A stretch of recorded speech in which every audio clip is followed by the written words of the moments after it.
हमारा आज का नॉवल भी आसिया अलीज़ ख़ान की एक बहुत खूबसूरत स्टोरी है। जैसे आपको पता ही है कि आसिया अलीज़ ख़ान के नॉवेल्स में ना सिर्फ स्टोरी बहुत इंगेजिंग होती है बल्कि बहुत ज़बरदस्त किस्म का कोई ना कोई मॉरल लेसन भी होता है। तो हमारा आज का नॉवल ये है कि हीरो और हीरोइन दोनों ही शादी से बेजार हैं, बदज़न हैं, क्योंकि कहीं दूर नहीं उन दोनों की ही अपने अपने पेरेंट्स की शादीशुदा ज़िंदगी उनके सामने है, जो कि बहुत कॉम्प्रोमाइज़ या कह लो बहुत तनाव का शिकार रही है। हीरोइन के लिए उसके फ़ादर आइडियल हैं, वो अपने फ़ादर से बहुत मोहब्बत करती है, जबकि अपनी मदर से बहुत दूर रहती है। उसकी रीज़न नॉवल सुन के पता लगेगी।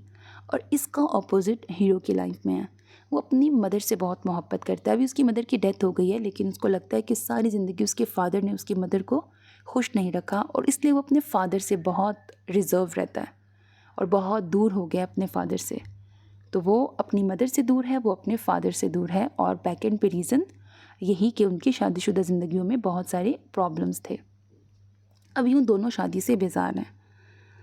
अब हीरोइन की इस बीच शादी भी होती है, लेकिन अगले ही दिन उसको डिवोर्स हो जाती है। उसके पीछे क्या रीज़न है वो आपको नॉवल सुन के पता लगेगी। जबकि हीरो अपनी 40s में पहुंच चुका है। वैसे वो मर्दाना वजाहत का शाहकार है, आइडियल है, लड़कियां उस पर मरती हैं, लेकिन उसने अभी तक शादी नहीं की, वो अभी तक अनमैरिड है। अब हीरो और हीरोइन की कहाँ, कब और कैसे मुलाकात होगी।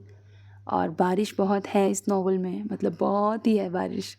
और स्टोरी बहुत अच्छी है, यकीनन इंगेजिंग एक नॉवल है, आपको बहुत पसंद आएगा विद हैप्पी एंडिंग। अल्लाह हाफ़िज़।